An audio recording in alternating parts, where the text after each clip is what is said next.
Bienvenidos al laboratorio de la conciencia, donde la ciencia, la mística y lo desconocido se encuentran. El universo. Cuando miramos al cielo, esta es la parte del universo que podemos observar desde la superficie terrestre. No es el todo, ni siquiera una fracción representativa, pero es lo único que por ahora se nos permite ver con cierta claridad. La Vía Láctea, extendida como una estructura visible en medio de la oscuridad. A partir de esta observación, surgen interpretaciones muy distintas. Algunos sostienen que lo que vemos no es realmente un espacio profundo, sino una especie de proyección, una bóveda que simula distancia y volumen. Esta idea no es nueva. En la antigua Mesopotamia, por ejemplo, el cielo era concebido como una cúpula sólida que separaba las aguas superiores del mundo humano. Una estructura real, no un vacío. De forma similar, en el Egipto antiguo, el firmamento era representado como la diosa Nut, arqueándose sobre la tierra, sosteniendo el orden del cosmos como un límite tangible.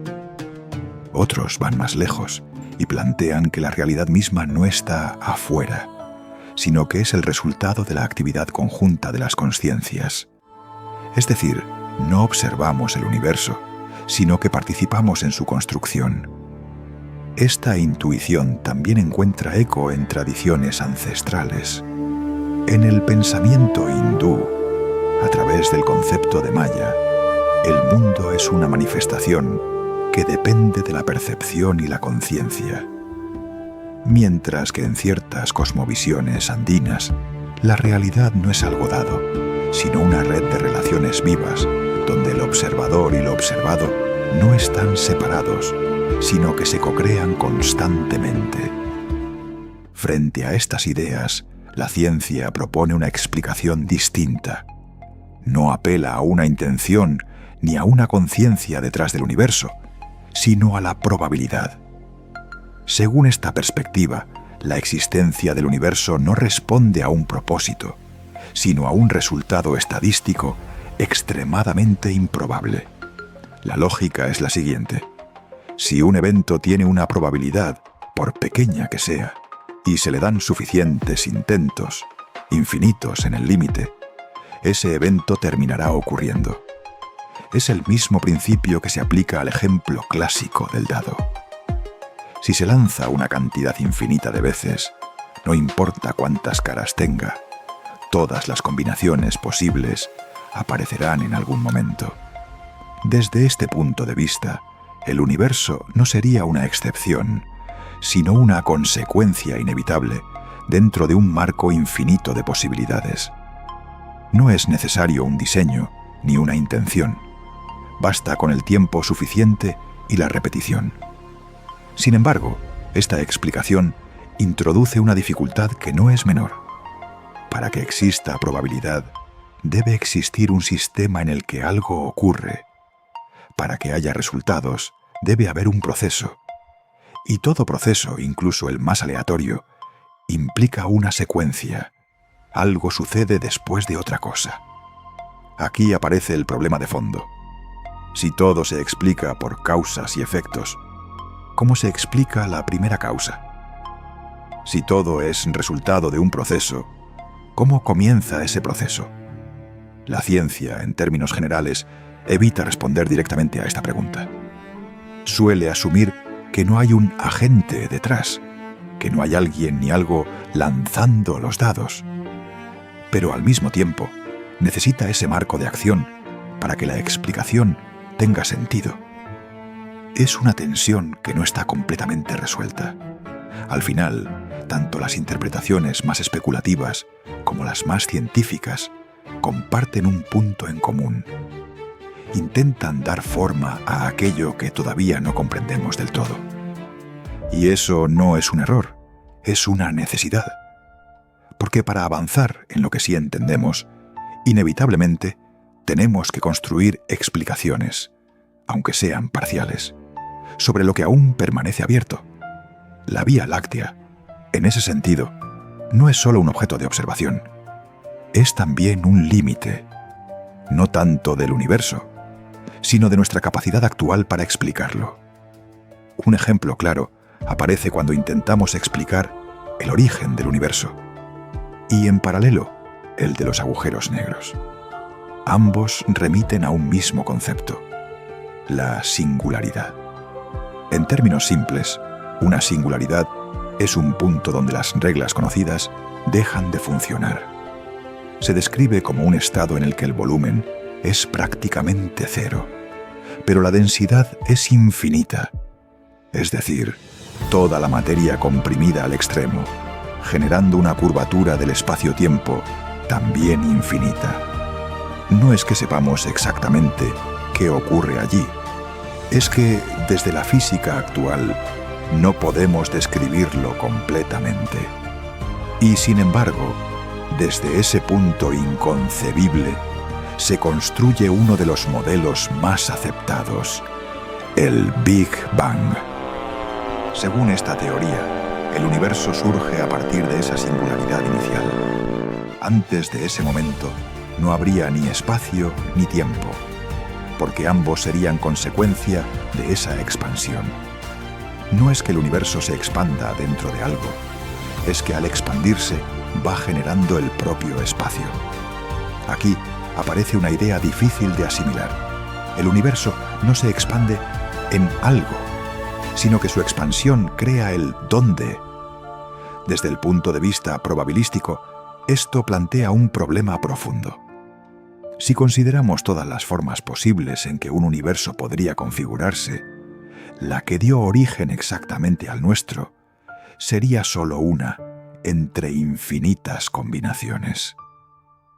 En términos matemáticos, es como tomar un resultado específico dentro de un conjunto infinito de posibilidades. ¿Y cuál es el valor de una posibilidad entre infinitas? Tiende a cero. Por eso se habla, en cierto sentido, de una probabilidad cero. No porque sea imposible, sino porque es extremadamente improbable. Y aquí comienza la cadena. Después de ese origen, surgen las primeras estructuras fundamentales de la materia, entre ellas los quarks. Los quarks son las unidades más pequeñas conocidas que forman partículas más grandes. No existen libres en condiciones normales.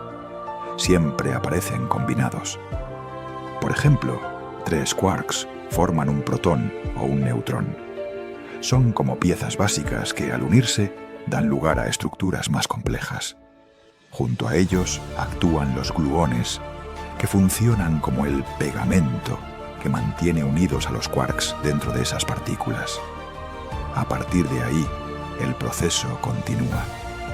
Protones y neutrones se combinan con electrones para formar átomos. Los átomos forman elementos. Los elementos se organizan en moléculas. Y así sucesivamente, en una cadena de complejidad creciente. Cada paso por sí mismo ya es poco probable. Pero lo relevante no es solo cada evento aislado, sino su secuencia. Para que todo lo que existe hoy sea exactamente como es, cada uno de esos eventos tuvo que ocurrir de una manera específica, sin desviaciones. No basta con que ocurrieran cosas similares, tuvieron que ocurrir así. Cuando se encadenan probabilidades muy bajas, el resultado conjunto se vuelve aún más improbable. Es como multiplicar una serie de números cercanos a cero. El resultado se aproxima cada vez más a cero. Y sin embargo, ocurrió. Eso no invalida la explicación científica, pero sí deja en evidencia un límite. Podemos describir el proceso, pero no eliminar la sensación de improbabilidad que lo atraviesa. En el fondo, lo que aparece no es solo una cuestión de cálculo, sino una pregunta más profunda sobre cómo algo tan específico puede surgir de un campo aparentemente ilimitado de posibilidades. ¿Cómo afecta el cambio a los sistemas? Si uno altera una sola pieza del pasado, no se obtiene una variación leve del presente. Se obtiene otro presente. No hay ajustes menores en una cadena así, solo bifurcaciones. Piensa en una cerradura compleja, compuesta por miles de discos internos. Cada uno debe alinearse con precisión para que la puerta se abra. No sirve casi, no sirve aproximado. O coincide exactamente, o no ocurre nada. Tu vida funciona bajo una lógica similar, aunque más compleja. No estás aquí solo porque naciste. Estás aquí porque naciste en un lugar específico, en un momento preciso, bajo condiciones particulares, y porque después de eso ocurrió una secuencia continua de hechos que no se desvió. No hay un solo evento determinante, sino una acumulación de condiciones que juntas hacen posible este instante. Si alguno de esos elementos hubiera cambiado, un traslado, una decisión distinta, un encuentro que no ocurrió, la trayectoria completa se habría modificado. No ligeramente, radicalmente. Incluso en lo más biológico, la precisión es extrema. No se trata solo de que tus padres se hayan conocido, sino de que lo hayan hecho en ese momento y no en otro. Que entre millones de posibilidades microscópicas se haya producido exactamente la combinación que permitió que tú existieras, y no otra variante cercana, sino tú. Y esa misma lógica se repite hacia atrás, generación tras generación. No como una historia lineal, sino como una estructura que solo se sostiene si cada punto ocupa su lugar exacto. Por eso este momento, el hecho de que estés aquí, leyendo o escuchando esto, no es simplemente algo que ocurre. Es el resultado de una configuración extremadamente precisa. No es necesario llamarlo destino, ni atribuirle intención, pero tampoco es posible tratarlo como algo trivial.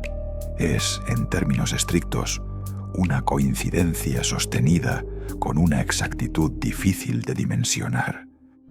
Si uno se atreviera a retroceder hasta el origen más remoto, más allá de nombres, más allá de memoria, encontraría un murmullo primitivo. Organismos unicelulares flotando en un océano sin testigos, hace unos 4.000 millones de años. Desde ese instante olvidado, comenzó a tejerse una cadena imposible, un hilo tan delicado que cualquier variación lo habría roto para siempre. Y, sin embargo, no se rompió. Te condujo hasta aquí. Probabilidad. La probabilidad de tu existencia es tan absurda que apenas puede pronunciarse. Un número que exigiría escribir un 10, seguido de miles de ceros, como si el universo hubiera apostado contra sí mismo y ganado. Para acercarse a esa magnitud, habría que imaginar millones de dados imposibles, arrojados en un acto eterno, todos cayendo en perfecta sincronía sobre la misma cara. Una coincidencia que roza lo inexistente. Quizá por eso, cuando tratamos de comprenderlo, recurrimos a palabras que no entendemos del todo: infinito. Como si dividirlo en fragmentos, probabilidad estadística, nos permitiera domesticarlo. Pero esas herramientas solo funcionan dentro de jaulas finitas. Allí, una cosa puede parecer más probable que otra. Allí medimos, comparamos, ordenamos. Fuera de ese marco, todo se disuelve. Todo ocurre con la misma inevitabilidad silenciosa. Mira una piedra, cualquiera. Parece vulgar, repetida, intercambiable. Pero si te acercas, si realmente miras, verás que no hay otra igual. Su forma, su desgaste, su historia secreta. Cada grieta es un viaje irrepetible. Lo mismo ocurre con cada grano que la compone, con cada átomo, con cada partícula que danza en su interior. Todo es único, todo es irrepetible, todo es, en esencia, improbable. Y así también ocurre con la vida. Dos células pueden dividirse, copiarse, replicarse, pero nunca recorren el mismo camino. Cada ser que nace es una variación irrepetible de lo que pudo haber sido. Cuando ese flujo se encierra, cuando lo idéntico se reproduce con lo idéntico, algo comienza a apagarse, como una copia de una copia que pierde definición en cada repetición. La diversidad no es un lujo, es el pulso mismo de la existencia, porque este universo, o lo que sea que lo contenga, no avanza en línea recta. No es una flecha disparada desde un origen hacia un final. Es más bien un círculo o algo aún más extraño. Una forma que se repite sin repetirse, que vuelve sin regresar. En él, causa y efecto no son opuestos, sino reflejos. El principio no precede al final, lo contiene. Algunos científicos, como Roger Penrose, han sugerido que el universo mismo respira en ciclos. Expansión, colapso, renacimiento. Como si cada comienzo fuera en realidad la ceniza de algo anterior. Como si todo nacimiento llevara inscrito un recuerdo de muerte. Y en ese vaivén interminable, todo se combina. Átomos que se entrelazan, estrellas que nacen del cadáver de otras, galaxias que se devoran en silencio. La reproducción no es solo biológica, es universal. Es el lenguaje secreto de la materia. Aprender entonces no es más que elegir entre infinitas posibilidades. Es una selección, una decantación, una forma que emerge entre miles que no fueron. A veces lo llamamos evolución, a veces destino, pero siempre es el resultado de fuerzas que se atraen y se repelen, que convergen y divergen, que chocan y se entrelazan. Todo lo que existe es el equilibrio frágil entre esas tensiones. Y tú, con toda tu historia, tus decisiones, tus accidentes, eres una de esas elecciones imposibles, no la más probable, no la más lógica, solo la que ocurrió. Ajuste fino. Antes de toda forma, antes de toda medida, hubo un equilibrio que no podía permitirse fallar. No un equilibrio estático, sino una tensión exquisitamente calibrada. Un ajuste tan preciso, tan fino, que no admite margen, como si la realidad estuviera suspendida sobre una cuerda infinitesimal tendida entre el ser y la nada. No es que el universo funcione, es que, en rigor, no tiene derecho a hacerlo, y sin embargo insiste. En la raíz de todo, donde la materia aún no es más que una posibilidad organizada, fuerzas opuestas se entrelazan en un diálogo sin lenguaje. La interacción nuclear fuerte confina, une, comprime la existencia en el núcleo de los átomos. La débil, en su aparente fragilidad, abre la puerta a la transformación, a la desintegración, al cambio. No son enemigas, son condiciones mutuas de posibilidad. Si una de ellas dominara apenas un instante más que la otra, el universo no se desordenaría. Simplemente no habría ocurrido. El núcleo atómico, donde casi toda la masa reside, es una anomalía, un punto casi sin volumen que sostiene el peso de lo real. Alrededor de él, una vastedad casi vacía se despliega como una nube de probabilidades. Electrones que no orbitan en trayectorias definidas, sino que habitan regiones de posibilidad, como si la materia dudara de sí misma antes de manifestarse. Así, lo que percibimos como solidez es, en esencia, una arquitectura de vacío sostenida por relaciones. De ese tejido improbable emergen los átomos y de su combinación las moléculas. Pero incluso aquí, en niveles donde la intuición parece recuperar terreno, la realidad sigue siendo una negociación. Enlaces que se forman y se rompen bajo la influencia de fuerzas opuestas, en un equilibrio que no es estable por naturaleza, sino por precisión. La materia no es robusta, es correcta. Y en ese margen estrechísimo donde la física no colapsa, aparece una singularidad cotidiana: el agua. No como una sustancia trivial, sino como una solución exquisita a un problema cósmico. Sus enlaces no son ni demasiado fuertes ni demasiado débiles. Su estructura permite simultáneamente cohesión y fluidez. Es, en términos físicos, una anomalía fértil. En ella la materia adquiere una propiedad inédita: la capacidad de sostener procesos que no solo ocurren, sino que se perpetúan. La vida no irrumpe, se condensa. Al principio, sistemas simples, casi mecánicos, capaces apenas de intercambiar energía y replicarse. Pero en esa repetición, en ese persistir sin propósito, comienzan a modificar el entorno que los contiene. La química se vuelve historia. Con el tiempo, la complejidad no es una elección, sino una consecuencia estadística de la interacción prolongada. Las células se organizan, se especializan, cooperan. Lo individual cede ante lo colectivo, no por intención, sino por eficiencia. Y entonces la vida encuentra dos estrategias que parecen contradecirse: conservar lo que funciona y simultáneamente desviarse de ello. La mitosis replica con fidelidad. La meiosis introduce variación. Una preserva la forma, la otra la desafía. Entre ambas se instala un nuevo equilibrio: la evolución. No como progreso lineal, sino como exploración de posibilidades bajo restricciones físicas inquebrantables. Y así, tras una sucesión inconmensurable de ajustes, errores útiles y equilibrios sostenidos, la materia, esa misma que alguna vez fue pura probabilidad, alcanza una configuración singular. Se vuelve capaz de preguntarse por sí misma. La conciencia no es una excepción a las leyes del universo.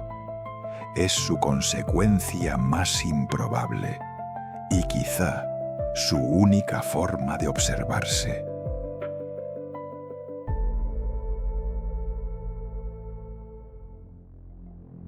Polaridad.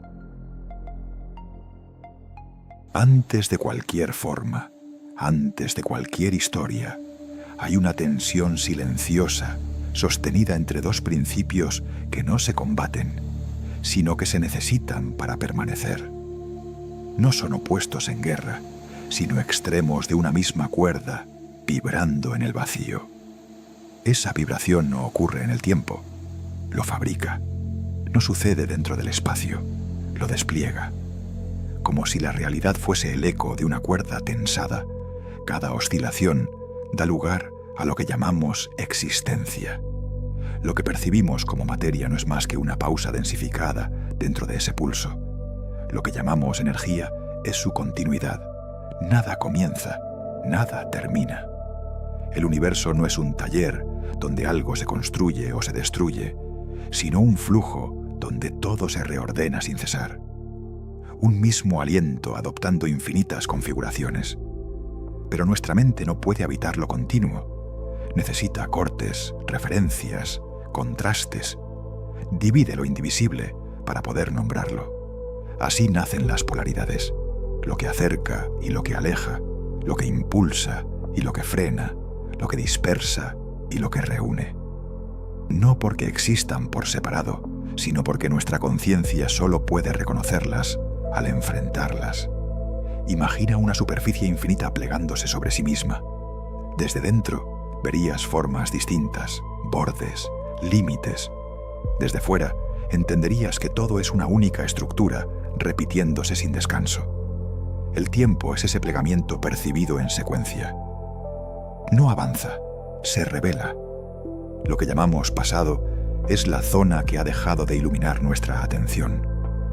El futuro es lo que aún no ha entrado en foco. No hay trayecto, solo desplazamiento del punto de observación. Pero toda observación necesita contraste. No percibes el movimiento del viento, sino el temblor de las hojas. No ves la gravedad, sino la caída. No conoces la luz, sino su interrupción. La realidad no se muestra directamente, siempre llega traducida a través de diferencias. Y sin embargo, nuestra percepción es selectiva. No podemos sostener simultáneamente todos los aspectos de una misma verdad. Oscilamos entre interpretaciones como una aguja que nunca puede marcar dos puntos a la vez. Elegimos una cara y olvidamos la otra. Desde esa limitación construimos certezas. Decidimos qué debe prevalecer y qué debe desaparecer. Anhelamos eliminar la fricción, sin entender que es precisamente ella la que genera el movimiento. Queremos un universo sin tensiones, sin advertir que entonces quedaría inmóvil. Porque no hay armonía sin disonancia, no hay equilibrio sin desajuste, no hay forma sin deformación previa. La historia humana es prueba de ello. Cada intento de imponer una única visión genera su contrario con igual fuerza. Cada ideal absoluto convoca su sombra.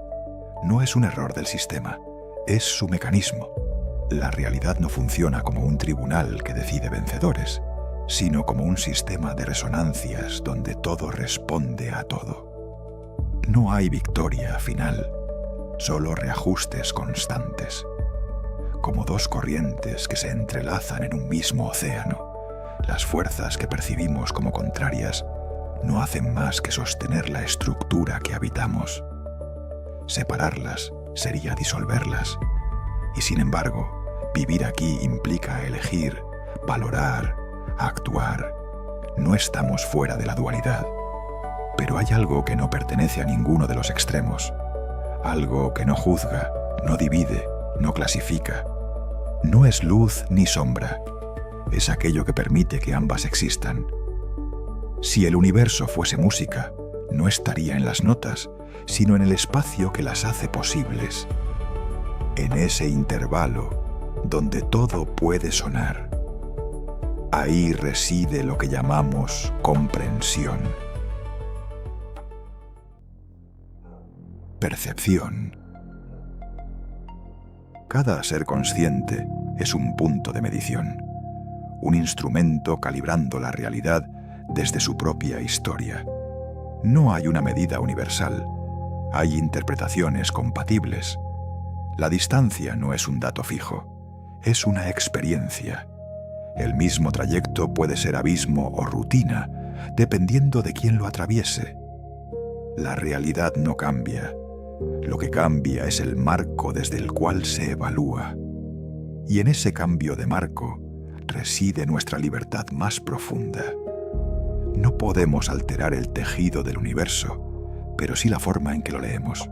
Somos lectores y al mismo tiempo autores. Fragmentamos lo continuo para entenderlo. Seccionamos lo infinito en partes manejables. Pero solo al recomponerlo aparece el sentido, como una red de símbolos donde cada elemento carece de significado aislado, pero adquiere potencia al relacionarse con otros. El universo podría entenderse como un sistema de codificación en constante reescritura. No hay letras fijas ni palabras definitivas, solo combinaciones que emergen, se transforman y vuelven a dispersarse. Lo que parece desorden es, en otra escala, una arquitectura precisa, como si una lógica invisible tejiera patrones a partir del ruido. Y en ese tejido, lo mínimo contiene lo máximo. Cada fragmento refleja la totalidad que lo sostiene. No hay diferencia esencial entre la parte y el todo. Solo cambia el nivel desde el que se observa el holograma. Impermanencia. No vivimos en una realidad que deba ser corregida, sino en una tensión que debe ser sostenida. Nos enseñaron a elegir, a separar, a tomar partido. Pero hay algo que nunca se nos dijo. La balanza no existe para inclinarse, sino para vibrar. El bien no vence al mal, el mal no derrota al bien. Ambos son tensiones necesarias dentro de un mismo campo, como corrientes opuestas que no se cancelan, sino que generan profundidad. Y en medio de ese campo hay algo que no empuja, ni resiste, algo que no pertenece a ninguno de los extremos. No es una fuerza, es el espacio donde las fuerzas dejan de excluirse. Eso es lo que llamamos amor. Pero no como emoción, sino como condición. Creemos avanzar cuando acumulamos. Creemos perder cuando dejamos ir. Pero el sistema nunca suma, ni resta, solo redistribuye. Cada logro desplaza algo fuera de foco. Cada pérdida revela una dimensión que antes no veías. No hay triunfo, no hay caída, hay reconfiguración. Como si la realidad fuese un tablero que no cambia sus piezas, sino la forma en que se ordenan. Y sin embargo, insistimos en medir. Medimos distancias, logros, significados, como si existiera una escala universal. Pero no la hay. Cada conciencia es un instrumento de medida distinto. Cada experiencia, una calibración. No es el mundo el que cambia, es el lente.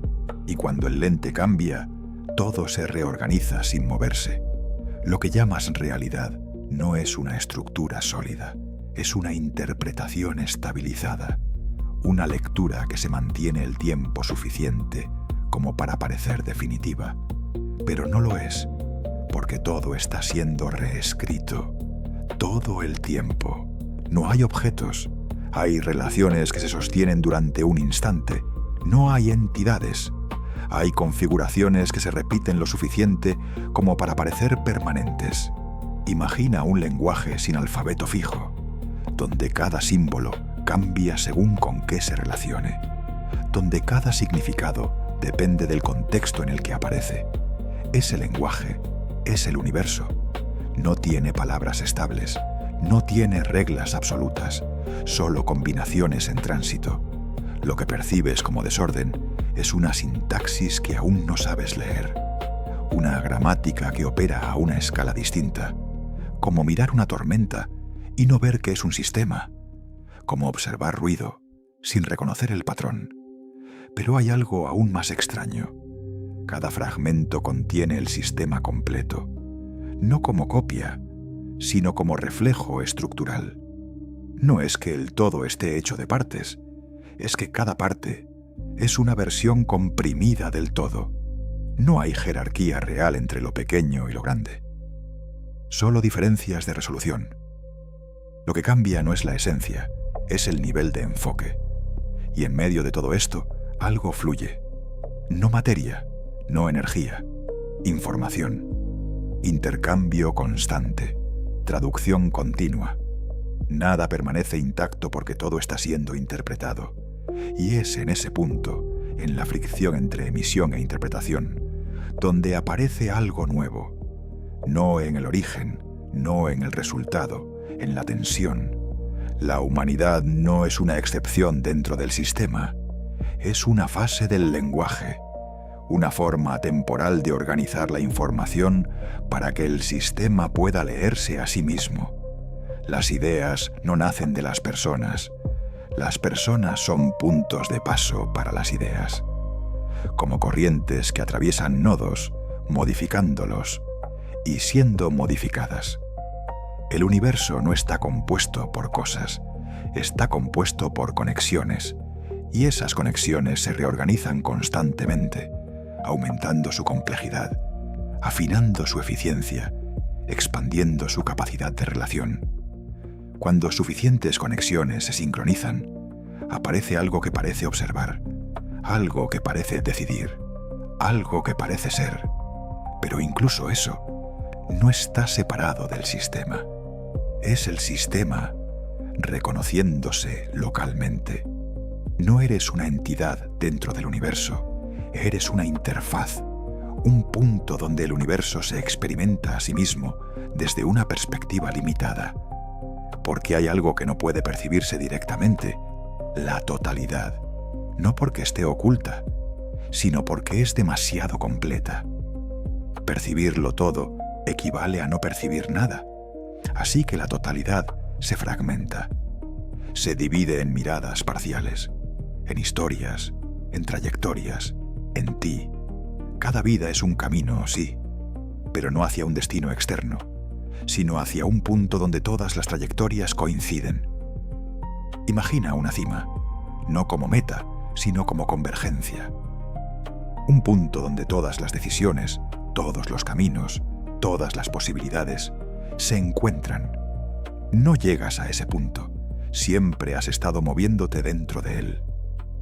Destino y elección no son opuestos. Elegir es la forma en la que el destino se despliega. Nada de lo que experimentas te pertenece, no porque carezca de valor, sino porque no es propiedad, es tránsito.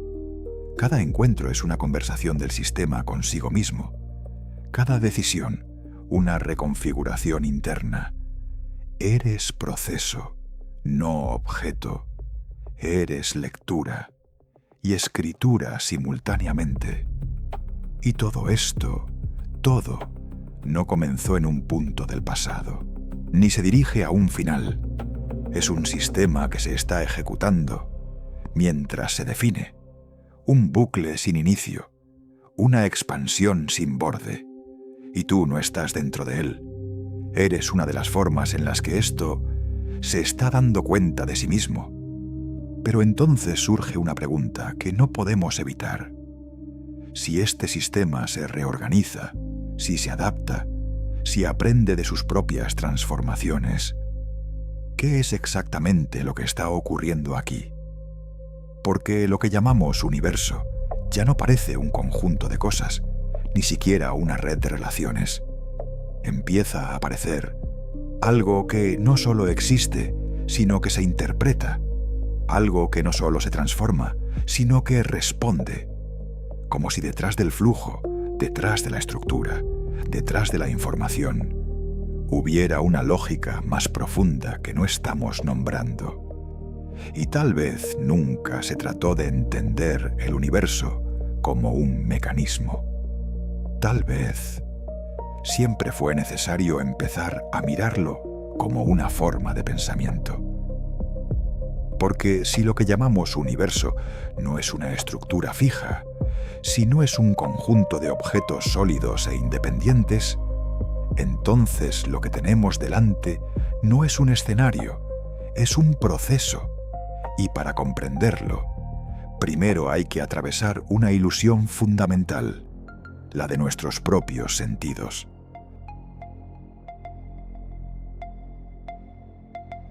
La ilusión de la realidad. Todo lo que crees ver no es el mundo tal como es una traducción. Tus ojos no ven la realidad completa. Apenas perciben una fracción diminuta del espectro electromagnético, entre aproximadamente 380 y 750 nanómetros. Todo lo demás sigue ocurriendo, pero para ti no existe. El sonido que escuchas no es el sonido total del universo, es solo una ventana entre 20 y 20.000 hercios. Fuera de ese rango, no hay silencio. Hay información que no puedes interpretar. Tus sentidos no revelan la realidad. La reducen, la muestrean, la reconstruyen. Y el tacto, el más convincente de todos, es, en realidad, una ilusión perfectamente calibrada. Porque nunca llegas a tocar nada. A escala fundamental, lo que percibes como contacto es la repulsión entre campos electromagnéticos. Los electrones de tu cuerpo y los del objeto se rechazan. Nunca se fusionan, nunca se encuentran. La solidez es una barrera invisible, y si profundizas aún más, descubres algo aún más desconcertante. La materia no es sólida. Un átomo está compuesto en más de un 99,999% por vacío. Si el núcleo de un átomo fuera del tamaño de una canica puesta en el centro de tu ciudad, el electrón más cercano estaría orbitando en los suburbios a 1 kilómetro de distancia. Todo lo que hay en medio es vacío cuántico, potencial. Lo que llamas cuerpo, lo que llamas mundo, es espacio estructurado. Y si desciendes aún más, las partículas dejan de ser cosas.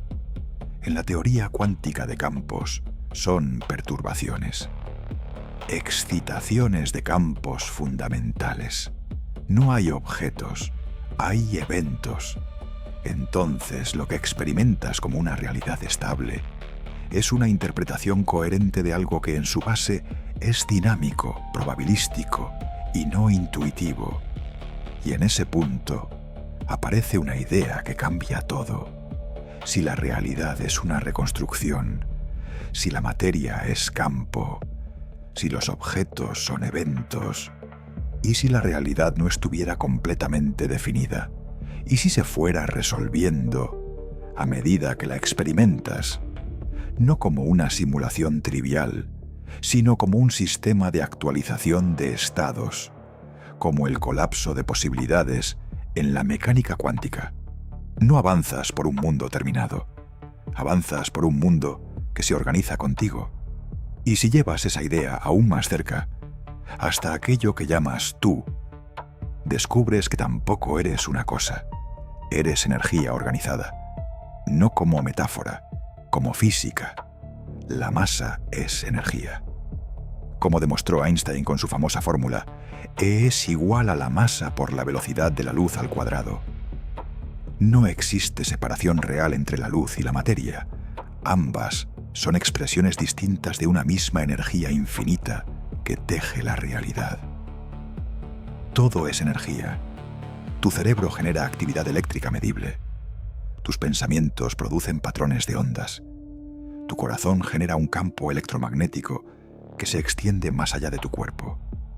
Tu organismo no es solo biológico, es electromagnético, un sistema de campos interactuando. Lo que antiguamente se llamó aura puede entenderse en parte como la manifestación de esos campos. No como misticismo, sino como extensión. Tu cuerpo no termina en tu piel, se prolonga, interacciona, resuena. Y entonces, la separación entre tú y el universo empieza a disolverse. Porque si todo es energía, y la energía es vibración, entonces llegamos a un principio fundamental. Nada está inmóvil, todo vibra. Los campos cuánticos oscilan. Las partículas son excitaciones. La energía es frecuencia. Lo que llamas materia es una vibración estabilizada, una frecuencia sostenida. Y si esto es cierto a escala microscópica, también podría serlo a escala cósmica. Porque existe una idea en la física moderna que sugiere algo extraordinario, que el universo no comenzó una sola vez, que lo que llamamos Big Bang podría ser solo una transición, el final de un universo anterior que al perder toda su estructura da lugar a otro, un ciclo, una oscilación, una vibración, a escala total, un pulso. Y entonces todo empieza a encajar, porque si el universo vibra, si se reorganiza, si evoluciona, ya no parece un objeto, parece un proceso, un sistema dinámico. Y aquí es donde aparece una antigua forma de comprensión, el hermetismo. No como conocimiento cerrado, no como doctrina, no como un sistema que deba ser aceptado o rechazado, sino como una forma de ver que no nace en un punto de la historia, sino que atraviesa la historia como una corriente subterránea. Porque mucho antes de que la ciencia fragmentara el mundo en disciplinas, mucho antes de que la filosofía separara sujeto y objeto, ya existía una intuición, que la realidad no es una colección de cosas, sino una totalidad que se expresa. En el Egipto antiguo, donde el cielo no era observado sino interpretado, donde los ciclos no eran medidos sino comprendidos, el conocimiento no estaba dividido. Lo físico y lo simbólico no eran categorías distintas, eran niveles de una misma estructura. Allí, el universo no era un objeto, era un orden que podía leerse. Y en el centro de ese orden, no como figura histórica, sino como condensación de significado, aparece aquello que luego llamamos Hermes Trismegisto. No un hombre, un punto de convergencia. La síntesis entre Tot, el principio egipcio del conocimiento, del lenguaje, de la medida, y Hermes, el mediador griego, el que conecta mundos, el que traduce lo invisible. No es casual, porque el hermetismo no trata sobre contenidos, trata sobre estructura, sobre la relación entre lo que se percibe y aquello que lo hace posible. Y esa relación no desapareció, se transformó, se infiltró en la filosofía, en la alquimia, en las religiones que heredaron su forma sin nombrarlo directamente, no como doctrina visible, sino como arquitectura invisible, porque el hermetismo nunca necesitó imponerse, opera en otro nivel. En el nivel donde las ideas no compiten, sino que organizan. Y es precisamente ahí donde todo lo que hemos visto comienza a alinearse. Porque si tus sentidos no muestran la realidad, sino que la traducen, si la materia no es sólida, sino campo, si las partículas no son cosas, sino eventos, si el universo no está completamente definido, sino que se resuelve en la interacción, entonces ya no estamos frente a un objeto, estamos frente a un proceso que no solo existe, sino que se interpreta. Y si profundizas aún más, todo se vuelve vibración. Los campos oscilan, las estructuras emergen de frecuencias. La materia es una estabilidad momentánea dentro del cambio. Nada está quieto, nada es fijo, todo es dinámica. Y si ese principio se extiende, no solo a lo pequeño, sino a lo total, entonces el universo mismo no es una cosa, es un pulso, un ciclo, una oscilación sin principio absoluto ni final definitivo. Una idea que siglos después aparece en teorías como la cosmología cíclica, universos que no comienzan, sino que se transforman, fases de un proceso más amplio, como si la realidad completa respirara. Y en ese movimiento todo encaja, porque lo que antes parecía fragmentado empieza a mostrarse como continuo. Y es en ese punto donde el hermetismo deja de ser antiguo y se vuelve inevitable, porque no introduce algo nuevo, revela algo que ya estaba ahí. Y en el centro de todo, sin posibilidad de suavizarlo, aparece su afirmación más radical. El todo es mente, no como metáfora, no como idea espiritual, sino como la única forma coherente de describir lo que ocurre cuando la realidad deja de ser interpretada como objeto. Porque si la materia desaparece en energía, y la energía en vibración, y la vibración en información, entonces lo que queda no es sustancia, es significado, y el significado no existe sin interpretación. En ese punto, la distinción se rompe. Ya no hay un mundo ahí fuera y una mente aquí dentro.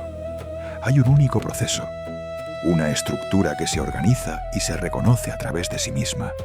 No es que el universo tenga mente, es que la mente es la condición en la que el universo ocurre, no localizada, no contenida, no emergente, fundamental. Porque todo lo que has experimentado, todo lo que has percibido, todo lo que has pensado, ha ocurrido dentro de ese campo. No puedes salir de él, no puedes observar desde fuera. Entonces la pregunta deja de tener sentido. ¿Estás percibiendo la realidad o la realidad está ocurriendo como percepción? Y en ese instante todo se reorganiza. La conciencia ya no es un accidente, es función. La percepción ya no es pasiva, es participación. Y tú dejas de ser un observador para convertirte en un punto donde el sistema se vuelve consciente de sí mismo, no como individuo separado, sino como una perspectiva localizada de algo mucho más amplio. Porque si el universo es mente, entonces cada experiencia, cada pensamiento, cada percepción, no es algo que ocurre en ti, es algo que el universo está haciendo a través de ti. Y entonces la última frontera desaparece. Ya no estás dentro del universo. Es el universo quien se vuelve consciente en este punto que llamas tú. Después de recorrer el origen del universo, la improbabilidad de la materia, el ajuste fino de las fuerzas, la aparición de la vida, la evolución, la información y la mente, la pregunta ya no es solamente cómo surgió todo esto, porque si el universo pudo organizar átomos en estrellas, estrellas en elementos, elementos en células, células en cerebros y cerebros en seres capaces de contemplar el cosmos, entonces quizá la conciencia no sea un accidente. Quizá sea el instante en que el universo deja de ser mudo, el momento en que la materia, después de miles de millones de años de oscuridad, abre los ojos y se pregunta por su propio origen. Tal vez cada conciencia sea una fractura luminosa en el infinito, una pequeña ventana por la que la totalidad puede mirarse desde un punto concreto, una chispa separada solo en apariencia, pero unida en lo más profundo al mismo fuego que encendió las estrellas. Y aquí aparece la posibilidad más inquietante. Si una conciencia infinita no pudiera conocerse a sí misma de una sola vez, si al contenerlo todo no pudiera distinguir nada, quizá habría necesitado fragmentarse, dividirse en miradas, en vidas, en cuerpos, en historias, en dolor, amor, pérdida, deseo, memoria y pregunta. Quizá nosotros no seamos observadores externos del universo, quizá seamos el modo en que el universo aprende a observarse desde dentro. Pero entonces, ¿cómo podríamos saber si esto es cierto? No basta con sentirlo, no basta con creerlo, no basta con llamarlo Dios, mente universal, campo de conciencia o chispa divina. Si esta idea contiene algo real, debería dejar una huella. En la estructura de la materia, en la organización de la vida, en los patrones de la mente, en la forma en que la información se conecta, se transmite y se reconoce a sí misma. Tal vez la respuesta no esté en elegir entre ciencia y misterio. Tal vez esté en el punto exacto donde ambos empiezan a tocarse, porque la ciencia mide lo que puede ser observado, pero la conciencia es aquello desde donde toda observación ocurre. Y ese es el abismo. Podemos estudiar el cerebro, podemos mapear neuronas, podemos medir impulsos eléctricos, podemos describir los procesos que acompañan al pensamiento, pero todavía no hemos explicado por qué existe una experiencia interior, por qué hay alguien ahí, por qué el universo no solo ocurre, sino que también se siente. Ahí permanece el misterio, en ese punto donde la materia se vuelve presencia, donde la información se vuelve significado, donde una red de partículas deja de ser una máquina y se convierte en un yo. Quizá la conciencia sea solo una propiedad emergente, quizá sea el resultado inevitable de la complejidad, o quizá sea algo más antiguo que la vida misma, una chispa primordial, dormida en la estructura del cosmos, esperando formas capaces de despertarla.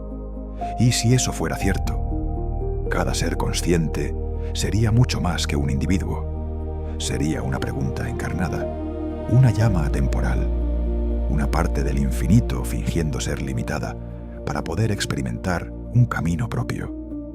Entonces vivir no sería simplemente existir, sería participar en el proceso por el cual la realidad intenta comprenderse. Y morir quizá no sería desaparecer del todo, sino devolver una perspectiva al océano del que surgió. Pero aún no lo sabemos, y tal vez esa sea la razón de este viaje. No encontrar una respuesta definitiva, sino descubrir que la pregunta es mucho más grande de lo que imaginábamos. Porque si el universo se comprende a sí mismo a través de pequeñas conciencias, si cada mente es una chispa de algo mayor, si el observador y lo observado son dos rostros de una misma realidad, entonces la pregunta final no es ¿qué es la conciencia? La pregunta final es ¿quién está mirando a través de nosotros? Y quizá esa sea la puerta que tendremos que cruzar en un segundo capítulo de esta serie.